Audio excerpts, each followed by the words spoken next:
Xin chào tất cả các bạn, hôm nay chúng ta cùng làm những hình dáng sticker của các loài động vật nhé. Nào chúng ta cùng bắt đầu thôi. Đầu tiên cô sẽ đi nét mực lại những cái nét mà cô đã phác thảo chì sẵn như thế này nhé các bạn.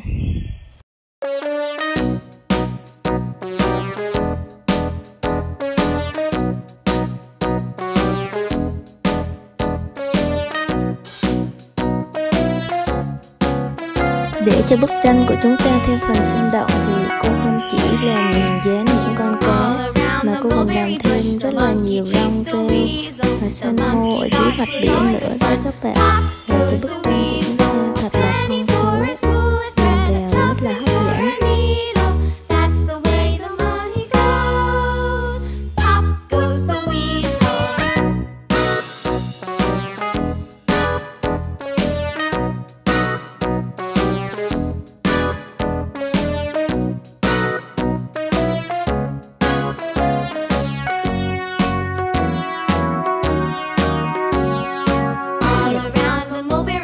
The monkey chased the weasel. The monkey thought 'twas all in good fun. Pop goes the weasel. A penny for a spool of thread, a tuppence for a needle. That's the way the money goes. Pop goes the weasel.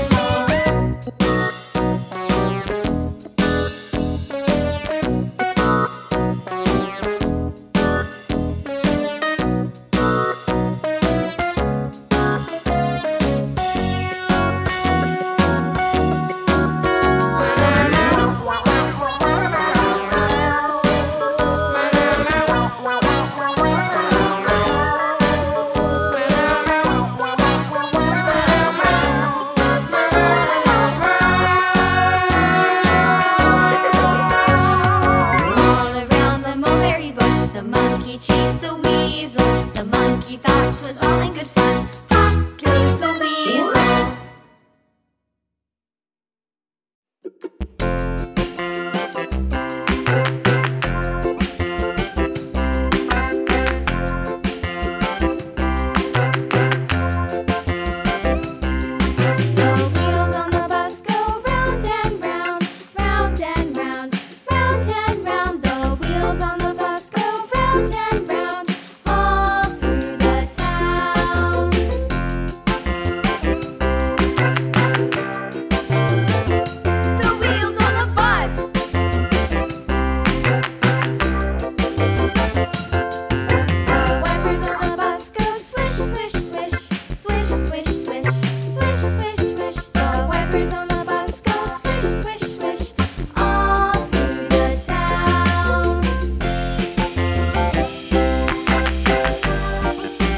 Bây giờ chúng ta tiến hành tô màu thôi.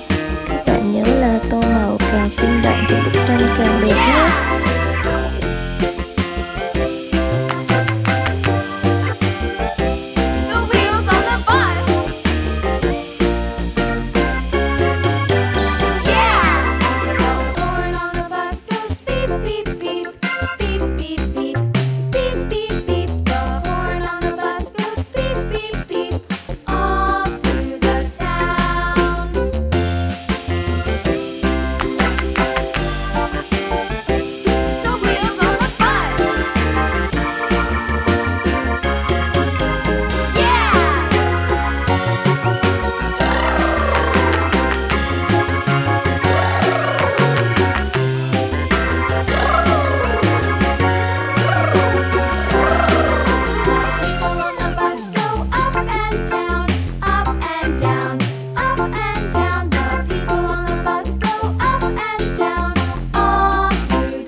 cá của chúng ta thật là rực rỡ, nhiều sắc màu.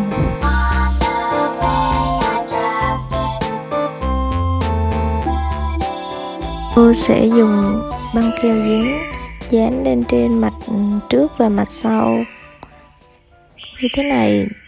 Khi cô cắt các hình ra thì hình của chúng ta cứng và bền nhờ được sự bảo vệ của hai lớp keo đấy các bạn.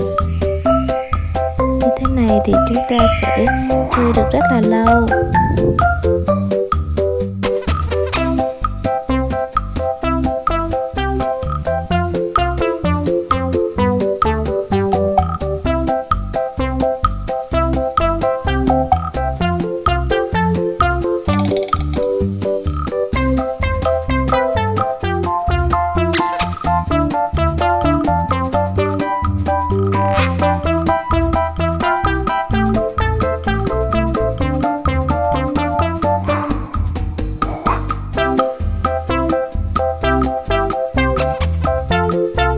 Chúng ta sẽ cắt nó ra nhé.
Những chú cá của chúng ta được cắt ra rồi đây. Cô sẽ làm phần nền của bức tranh.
chào tạm biệt, hẹn gặp lại tất cả các bạn ở video tiếp theo nhé.